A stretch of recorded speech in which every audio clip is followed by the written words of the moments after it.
အားလုံးပဲမင်္ဂလာပါဗျာဒီတစ်ခေါက်မှာတော့အောင်မြတ်တာနဲ့စမန်နကူမျိုးဟောင်း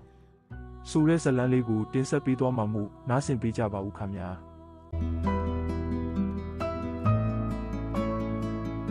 တရားထိုင်နေရင်ကြားလိုက်ရတဲ့အတန်နဲ့အတူအောင်မြတ်တာရဲ့အမြင်ထဲမှာလဲနဂါးလေးကောင်ကန်ဆက်တဲ့နေရာမှာကူးခတ်နေတဲ့ပုံရိပ်ပေါ်လာခဲ့တယ်နဂါးလေးကောင်ကရေထဲမှာအတန်ကြာဆော့ကစားနေရင်ရေထဲကိုငုံရှိုးပြီးပြန်တက်လာချိန်မှာတော့အသက်20အရွယ်ယောက်ျား2ယောက်မိန်းမ2ယောက်အသွင်ဖြစ်နေတာကိုလည်းမြင်တွေ့လိုက်ရတယ်အဆိုပါလူ4ယောက်ကအောင်မြတ်တာရှိတဲ့အရက်ကိုလှမ်းကြည့်ပြီးဒီအရက်ဒေတာကိုမကြခင်သာသနာပြုမဲ့ယဟန်တပါရောက်လာလိမ့်မယ်သူလာမှဒီအရက်ဒေတာကစီကားတိုးတက်လာလိမ့်မယ်သူမလာခင်အချိန်ဆရာတို့တစ်ခေါက်လောက်အရောက်လာခဲ့ပါလို့ပြောပြီးရေထဲကိုခုန်ဆင်းကပျောက်ကွယ်သွားပါတော့တယ်အောင်မြတ်တာလည်းတရားဖြုတ်တော့တရားထိုင်နေရင်မြင်ရတဲ့ဖြစ်စဉ်ကိုမောင်ကောင်းတို့အားပြောပြရာသူပြောတဲ့နေရာကိုဆရာရောက်ဖူးလားငါသွားဖူးတဲ့နေရာတော့မဟုတ်ဘူးဒါပေမဲ့အရောက်သွားဖို့တော့လိုမယ်နေရာမသိပဲဘလို့သွားကြမလဲဆရာသူတို့အရက်ဒေတာကိုခေါ်တဲ့သူတွေစီစဉ်ပါလိမ့်မယ်။အောင်မြတ်တာကစကားဆုံးတာနဲ့မျက်စိကိုမိတ်ကနှုတ်ကနေတတွတ်တွတ်ပြောနေခဲ့တယ်ခဏနေတော့မောင်ကောင်းနဲ့ခွန်းလာကိုခေါ်ကလူသွားလမ်းအတိုင်းထွက်လာခဲ့လိုက်တယ်။လမ်းတနေရာအရောက်မှာတော့မုံပစိုးခတ်နွမ်းနွမ်းကိုဝစ်ဆင်ထားတဲ့လူတစ်ယောက်ကတစ်ပင်အောက်မှာထိုင်ပြီးကိုးရနေတာကိုမြင်လိုက်ရတယ်ထိုသူကအောင်မြတ်တာတို့ကိုမြင်တော့အနောက်ဘက်ကိုလက်ညှိုးထိုးပြီးလမ်းမနေပြီဗျ။သွားရမယ့်လမ်းကအနောက်မှာကြံခဲ့ပြီလို့ပြောကကွန်းတရာကိုပါဇက်ထဲထိုးထည့်လိုက်တယ်။ကျုပ်တို့သွားမဲ့လမ်းကိုသိနေတာလား။သိပါဗျာ။ဒါကြောင့်ဒီမှာစောင့်နေတာပေါ့။ကျုပ်တို့အခုဘယ်လမ်းကနေသွားရမှာလဲညွှန်ပေးပါဦး။အောင်မြတ်တာစကားကြောင့်ကွန်းရဝါနေတဲ့သူကအနောက်ဘက်ကိုလက်ညှိုးထိုးပြီးလာတဲ့လမ်းမှာကြောက်တွေခင်းထားတဲ့လမ်းတစ်ခုရှိတယ်။အဲ့ဒီလမ်းအတိုင်းတက်တက်တာသွားလမ်းဆုံးရင်ထင်းစည်းကလမ်းပြသွားလိမ့်မယ်။ကျေးဇူးပဲပြုတ်။ဒီလောက်ဆိုလမ်းသိပါပြီ။အောင်မြတ်တာလည်းလမ်းပြတဲ့သူကိုကျေးဇူးတင်ကြောင်းပြောပြီးအနောက်ဘက်ကိုပြန်ဆုတ်သွားခဲ့လိုက်တဲ့အနှဲငယ်လမ်းရောက်ပြီးလို့ပြန်လှည့်ကြည့်လိုက်ရာတစ်ပင်အောက်မှာဘသူကိုမှမတွေ့ရတော့ပေဟိုလူပဲရောက်သွားပါလိမ့်သူ့တာဝန်ပြီးပြီမို့သွားလို့ရသွားတာဖြစ်ပါလိမ့်မယ်ကဲရှိကကြောက်ခင်းလမ်းအတိုင်းသွားကြရအောင်ဒါနဲ့သူပြောတဲ့ထဲမှာထင်းစည်းကလမ်းပြသွားမယ်ဆိုတာဘာကိုပြောတာလဲကျွန်တော်သိနာမရှင်းလို့ဆရာလမ်းဆုံးရောက်ရင်သူဘာပြောလဲဆိုတာသိပါလိမ့်မယ်အောင်မြတ်တာတို့လည်းကြောက်ခင်းလန်းအတိုင်းရောက်သွားခဲ့ရာနိုင်ဝက်လောက်သွားပြီးချိန်မှာတော့လူတပွေးစားလောက်ကြီးမားတဲ့ထင်းစီတစ်စီးကိုလမ်းဘေးမှာချထားတာမြင်လိုက်ရတယ်ထင်းစီရဲ့ဘေးမှာတော့1000လောက်ရှိတဲ့ထင်းပိုင်းချို့ကျနေပြီးသူ့ရှိတကိုက်လောက်ကွာမှာလဲအလားတူထင်းပိုင်းတစ်ခုရှိနေတာလမ်းမြင်လိုက်ရတယ်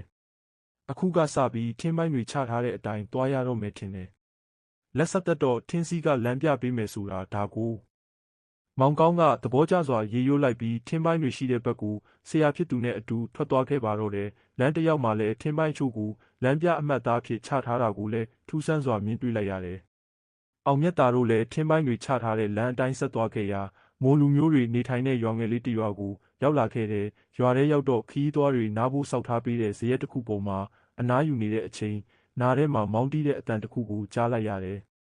ဆရာကြားလိုက်လားတယောက်ယောက်မောင်းထုနေတဲ့အတန်လိုပဲနော်ဟုတ်တယ်ငါလဲကြားလိုက်ရတဲ့အတန်ကရွာထဲဘက်ကနေလာတာဖြစ်နိုင်တယ်ဆရာတပည့်တွေမောင်းတန်ကြားရတဲ့ကိစ္စကိုပြောနေတဲ့အချိန်လုံကြီးခတ်တူတိုးဝစ်ထားတဲ့ယောက်ျား4ယောက်သူတို့ရှိတဲ့ဇရက်ဘက်ကိုရောက်လာတာမြင်လိုက်ကြရတယ်အဆိုပါလူ4ယောက်ကအောင်မြတ်တာတို့ကိုမြင်တော့ရွာလူကြီးကဧည့်သည်တွေကိုအိမ်လာဖို့ခေါ်ခိုင်းလိုက်တယ်ကျုပ်တို့ရောက်နေတာရွာလူကြီးကဘလို့သိတာလဲတယောက်ယောက်ပြောလိုက်လို့လားအဲ့ဒါတော့ကျုပ်တို့လည်းမသိဘူးဒါဖြင့်လဲသွားကြတာပေါ့အောင်မြတ်တာတို့လည်းလာခေါ်တဲ့သူတွေနောက်ကိုလိုက်သွားခဲ့ရာကျွန်းတစ်တွေနဲ့ဆောက်လုပ်ထားတဲ့ခြေတန်းရှိအိမ်တစ်လုံးစီကိုရောက်လာခဲ့ကြတယ်အိမ်ရဲ့အောက်ခြေမှာတော့အသားလက်လက်ထောင်ထောင်မောင်းမောင်းနဲ့လူတစ်ယောက်ထိုင်နေပြီးသူ့ဘေးမှာတော့အသက်60လောက်ရှိတဲ့လူ2ယောက်လည်းရှိနေခဲ့တယ်ဧည့်သည်တွေရောက်လာကြပြီကိုလာကြဦးကြီးတို့ကကျွန်တော်တို့ရောက်နေတာဘလို့သိကြတာလဲအောင်မြတ်တာကခုံနှန်းပေါ်မှာဝင်ထိုင်ပြီးမေးလိုက်ရာရွာလူကြီးလို့ထင်ရတဲ့သူကပါဇက်မှာပေးနေတဲ့ကွန်းတတွေးတွေကိုလက်နဲ့တုပ်လိုက်ပြီးညကရွာမှာရိုးရကြော့ပွဲလုပ်တယ်လေအဲ့ဒီမှာရွာဖိုးဝင်လာပြီးမနှက်ဖြန်ရွာကိုဧည့်သည်3ယောက်လာမယ်သူတို့လိုတာကူညီပေးလိုက်ဆိုလို့အခုလိုခေါ်လိုက်မိတာပါဒါဆိုတော့လေရွာဖိုးကိုကျေးဇူးတင်ရမလို့ဖြစ်နေပြီဟိုလေဧည့်သည်တွေကဘယ်ကိုသွားကြမှာလဲသွားမဲ့နေရာရဲ့နာမည်ကိုတော့မသိသေးဘူးဗျမြင်မိတဲ့အတိုင်းဆိုရင်ကုန်းမြေရဲ့အရှိတ်ဘက်မှာချောင်းလိုမြစ်လိုတစ်ခုရှိတယ်ကုန်းမြေမှာတော့တစ်ပင်ကြီးတွေအုပ်ဆိုင်နေတဲ့ပုံစံမျိုးအောင်မြတ်တာစကားကြောင့်ရွာလူကြီးနဲ့အပေါင်းပါတွေခစ်တက်စဉ်းစားလိုက်ပြီးဧည့်သည်တွေပြောတဲ့နေရာကကုတ်ကူကုန်းကိုပြောတာဖြစ်ရမယ်ကုတ်ကူကုန်းဆိုတာဒီဒေသရဲ့အခေါ်အဝေါ်လားဟုတ်တယ်ဗျ အဲ့ဒီကုန်းမှာ200ချီတဲ့ကုတ်ကူပင်တပင်ရှိတယ်သူ့ရဲ့ရှိမှာတော့တန်လွင်မြင့်ရှိတယ်လေနေရာကအရန်ခေါင်တော့ထင်းခုတ်သမားတွေတောင်တိတ်မသွားရကြဘူးဒါဆိုကျုပ်တို့ကိုဘလို့သွားရလဲလမ်းညွှန်ပေးပါလားအခုကနေဆောင်နေပြီမို့မနှက်စောစောကျုပ်တို့လိုက်ပို့ပေးပါမယ်ဒီညတော့ရွာမှာပဲနားလိုက်ပါဦးအောင်မြတ်တာတို့လည်းရွာလူကြီးတွေရဲ့စကားကိုလက်ခံတဲ့အနေနဲ့တညတာအိတ်ဆက်ဖို့ဆုံးဖြတ်လိုက်ကြတယ်နောက်တနေ့မနေ့ရောက်တော့ရွာလူကြီးတွေစီစဉ်ပေးတဲ့ကောက်ညင်းပေါင်းနဲ့လက်ဖက်ရည်ကိုတောက်ပြီးကုတ်ကူကုန်းရှိတဲ့ဘက်ကိုလမ်းပြတယောက်နဲ့အတူထွက်လာခဲ့ပါတော့တယ်။ကုတ်ကူကုန်းကိုရောက်ဖို့အတွက်စပားခင်းတွေတူးတန်တွေတောကုန်းတွေကိုကြော်ဖြတ်လာခဲ့ရာမိုးမတက်ခင်အချိန်ရောက်မှာတော့မှိုင်းညို့အုပ်ဆိုင်နေတဲ့တောတန်းတစ်ခုရဲ့အဆက်ကိုရောက်လာခဲ့ကြတယ်။လမ်းပြလည်းတူတာဝင်ပြီးဆုံးပြီးမို့အောင်မြတ်တာတို့ကိုနှုတ်ဆက်ပြီးပြန်ထွက်သွားတာကြောင့်ဆရာတပည့်တွေအနေနဲ့မြင်နေရတဲ့တောင်ကုန်းပေါ်ကိုဖြည်းဖြည်းနဲ့မှန်မှန်ဆက်လက်တက်လာခဲ့လိုက်တယ်။တောင်ပေါ်ကိုရောက်တော့တဝါအချို့နဲ့ဆောက်လုပ်ထားတဲ့အိမ်အချို့ကိုမြင်ရပြီးအထဲမှာတော့ဟောင်းနှွမ်းဆွေးမြင့်နေတဲ့သင်္ကန်းစတွေကိုမြင်တွေ့လိုက်ရတယ်။ဒါကြောင့်ဒီနေရာမှာရခင်ကဘုန်းကြီးအချို့လာရောက်သတင်းသုံးခဲ့တာဖြစ်နိုင်တယ်ဆိုပြီးကောက်ချက်ချခဲ့ကြတယ်။အောင်မြတ်တာတို့လည်းကုတ်ကူကုန်းပေါ်မှာလှည့်ပတ်ကြည့်ရှုရင်းနေထိုင်လို့ရမယ့်နေရာတစ်ခုကိုရှာဖွေခဲ့ရာမြစ်ကမ်းနံလေးမှာဆောက်လုပ်ထားတဲ့တဲကျောင်းလေးတစ်ခုကိုတွေ့ရှိခဲ့ကြတယ်။ဒါကြောင့်မြစ်ကမ်းတစ်ဘေးမှာပဲနေထိုင်ဖို့ဆုံးဖြတ်လိုက်ပြီးပါလာတဲ့အထုပ်တွေကိုချကာတန်ရှင်းရေးလုပ်နေတဲ့အချိန်တောင်ကုန်းပေါ်ကနေရက်ကြည့်နေတဲ့လူကြီးတစ်ခုကိုမြင်လိုက်ကြရတယ်။ဆရာလူတစ်ယောက်ကျွန်တော်တို့ကိုရက်ကြည့်နေတယ်လို့ခံစားနေရတယ်။ဒီတောဒီတောင်မှာနေတဲ့အဆောင်ရှောက်တွေဖြစ်မှာပေါ့ကိုလုံးဆရာရှိတာကိုလုံးကြ။အောင်မြတ်တာကမောင်ကောင်းကိုလှမ်းပြောပြီးတောင်ကုန်းပေါ်ကိုလှမ်းကြည့်လိုက်ရာတောင်ဝေးတစ်ချောင်းကိုပခုံးပေါ်တင်ပြီးတစ်ပင်နောက်ဝင်ပြေးသွားတဲ့လူကြီးတစ်ခုကိုသတိထားမိခဲ့တယ်။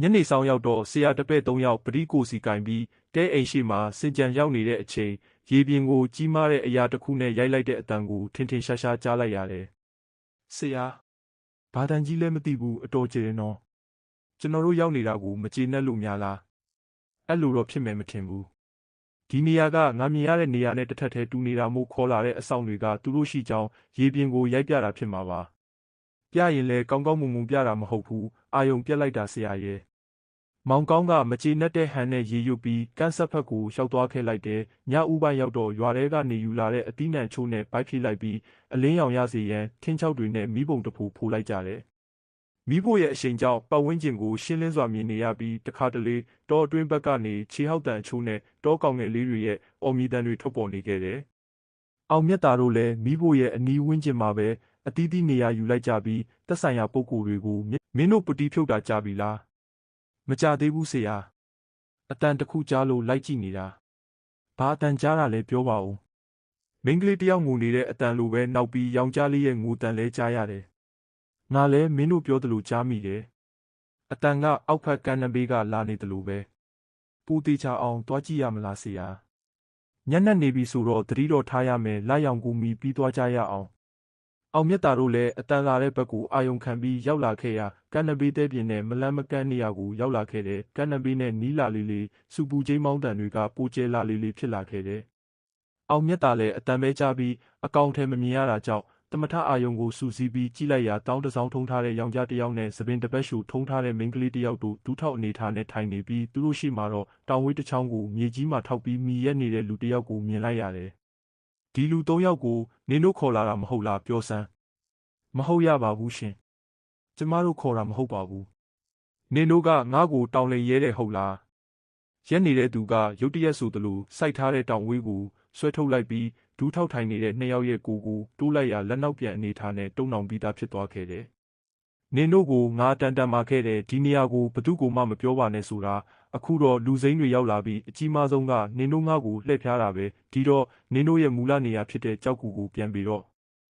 ့တောင်ဝေးကင်ထားတဲ့လူကစကားဆုံးတာနဲ့လေထဲကနေရာတစ်ခုကိုဖမ်းလိုက်ပြီးစက်ခနဲဆွဲလိုက်ရာဒူးထောက်နေတဲ့လူ2ယောက်မောက်လျက်လဲကျသွားခဲ့တယ်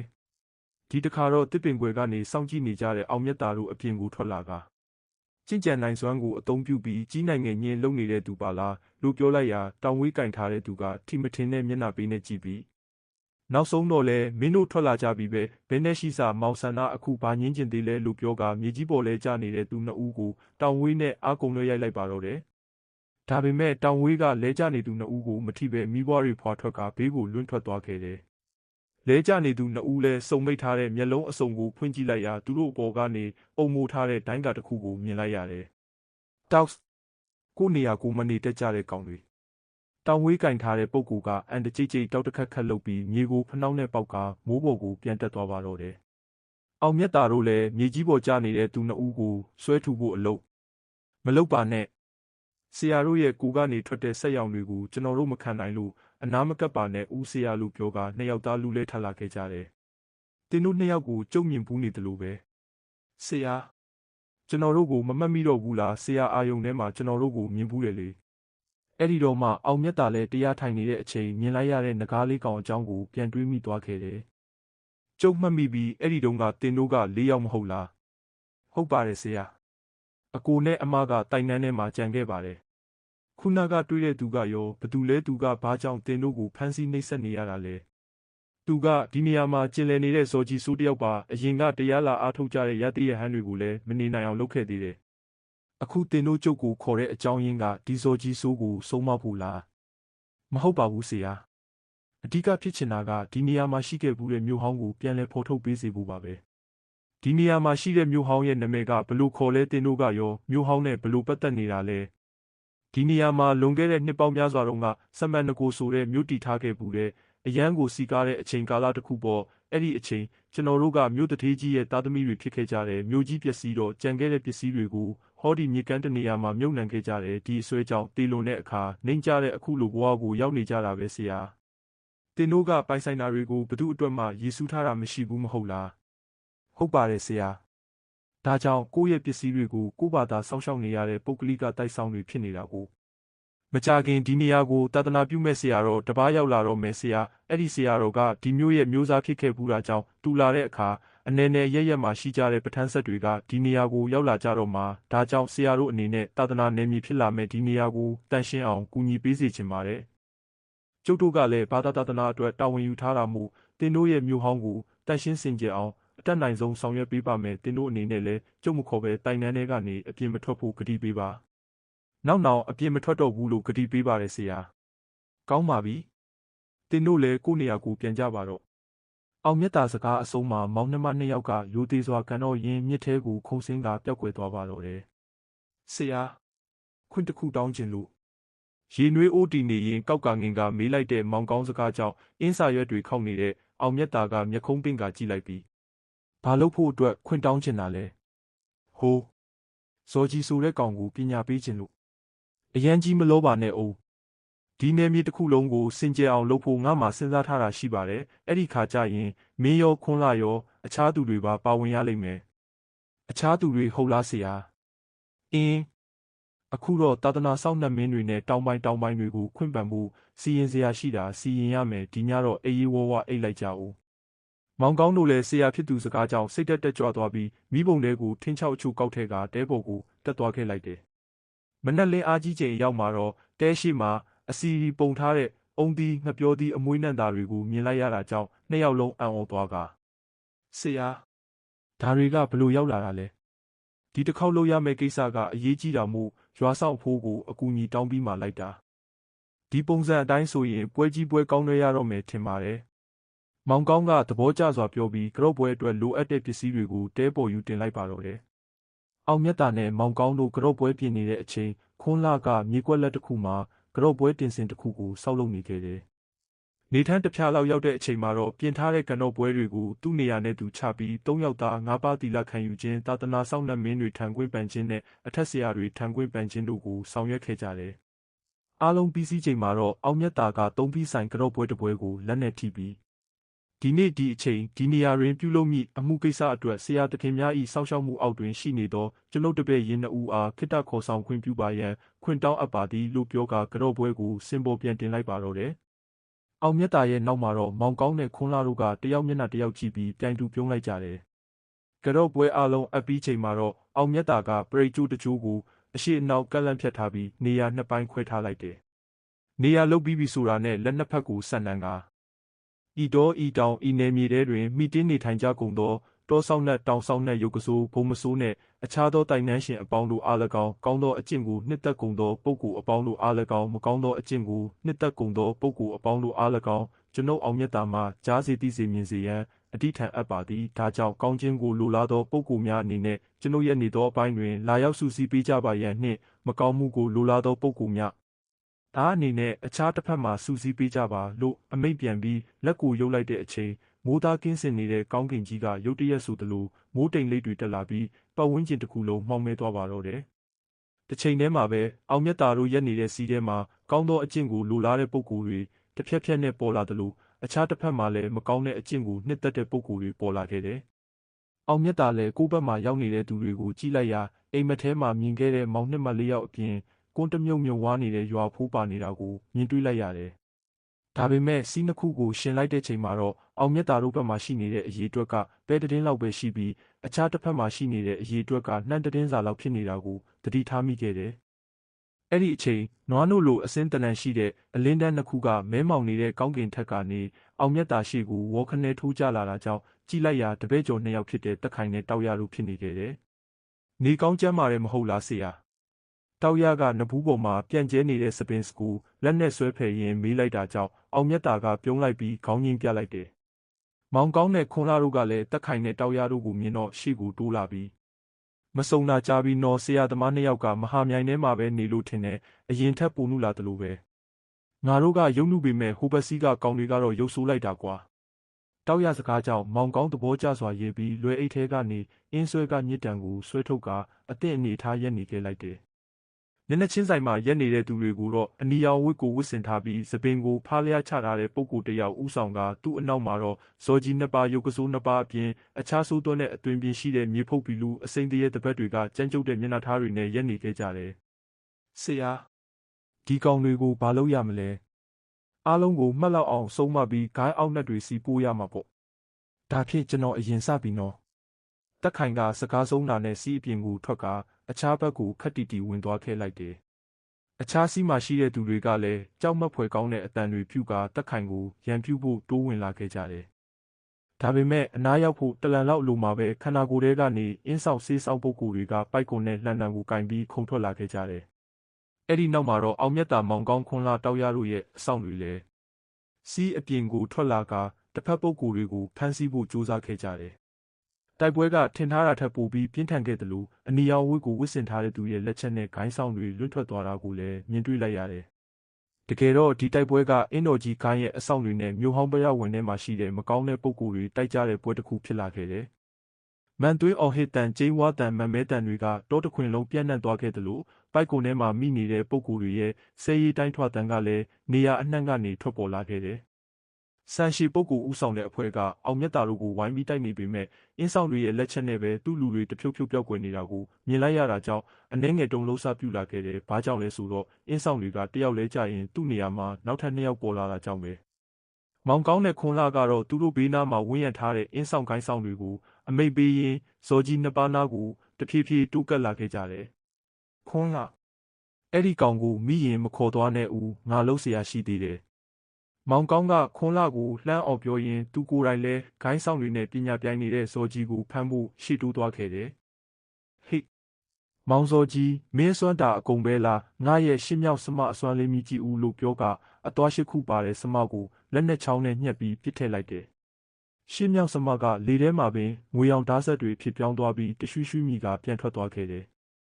ဇော်ကြီးလဲဝင်းကနေလက်ခနဲဝင်လာတဲ့ဓာတ်ဆက်တွေကိုလက်ထဲကတောင်ဝင်းနဲ့ရိုက်ထုတ်ရင်းအသေးအတန်ခုခံနေခဲ့တယ်။ဒါပေမဲ့ဓာတ်ဆက်တွေကအရက်ရှိမျက်နာကနေပေါ်လိုက်ပြောက်လိုက်နဲ့ဝင်လာတာကြောင့်ကြာရှည်မခုခံနိုင်တော့ပဲတောင်ဝေးကိုမြေကြီးနဲ့ထောက်ပြီးထွက်ပြေးဖို့အလုတ်ဘေးမှာရှိနေတဲ့တက်ခိုင်ကလက်ညှိုးထိုးကကျိုးပိုင်တွေချီထားတုတ်ထားဆန်းလို့အမိတ်ပေးလိုက်တယ်ဆိုရင်ပဲမြေကြီးထဲကနေမိတောက်နေတဲ့ကျိုးစားတွေထွက်လာပြီးခြေနှစ်ဖက်ကိုရစ်ပတ်ကအောက်ကိုဆွဲချတာခံလိုက်ရပါတော့တယ်။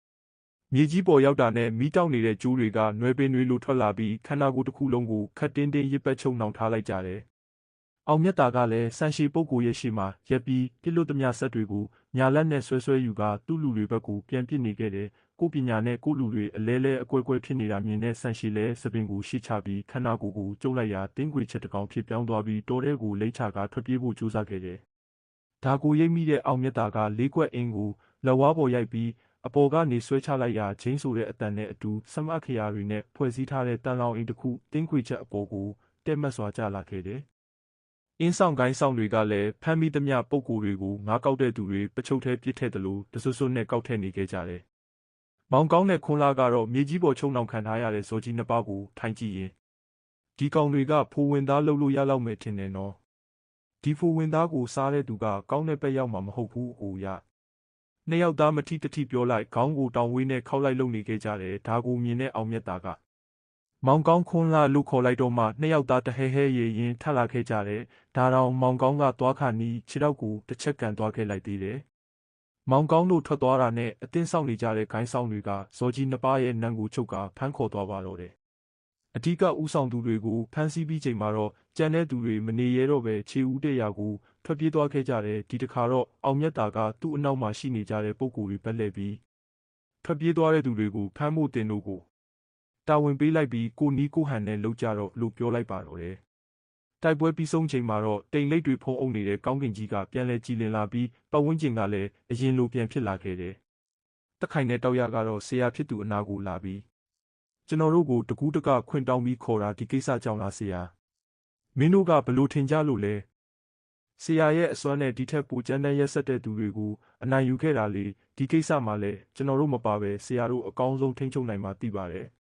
တက်ခိုင်နဲ့တောက်ရတို့ရဲ့စကားကိုကြားတော့အောင်မြတ်တာသဘောကျစွာပြုံးလိုက်ပြီးမင်းတို့ကိုတတိယနေတဲ့သူတွေရှိလို့အကြောင်းဖန်ပြီးခေါ်လိုက်တာပါမင်းတို့လည်းငါ့ကိုတွေးချင်နေကြတာမဟုတ်လားဒါပေါ့ဆရာရဲ့ဆရာကိုတရက်မှတောင်မေးလို့မရခဲ့ပါဘူးဗျာအခုရောနောင်ရောကျွန်တော်တို့ကဆရာတပည့်တွေဖြစ်ရှိနေမှာပါဒါနဲ့ဒီကောင်လေးတွေကလည်းအားကိုးရမယ့်ပုံပါပဲအားကိုးရပေမဲ့တခါတလေအရန်ပြောရတာခုနကတော့ဇော်ကြီးနှစ်ကောင်ကိုလုံနေတာပဲကြည်လေဟဟလူငယ်တွေဆိုတော့စိတ်မြန်လက်မြန်ရှိကြတာတဘာဝပါပဲဆရာရဲ့မင်းတို့လည်းဆရာကိုတေချာစောင့်ရှောက်ကြတော့စိတ်ချပါဆရာတို့ရဲ့ကျွန်တော်တို့ကဆရာကိုမျက်စိအောက်ကနေအပြောက်မခံကြပါဘူးဒါဖြင့်အားလုံးကိုနှုတ်ဆက်ခဲ့ပါတယ်ဆရာကျွန်တော်တို့သွားတော့မယ်နော်တက်ခိုင်နဲ့တောက်ရကအောင်မြတ်တာရဲ့ခြေစုံကိုဥခိုင်ရင်အဖြူရောင်လင်းတန်းနဲ့အတူပျောက်ကွယ်သွားခဲ့ကြတယ်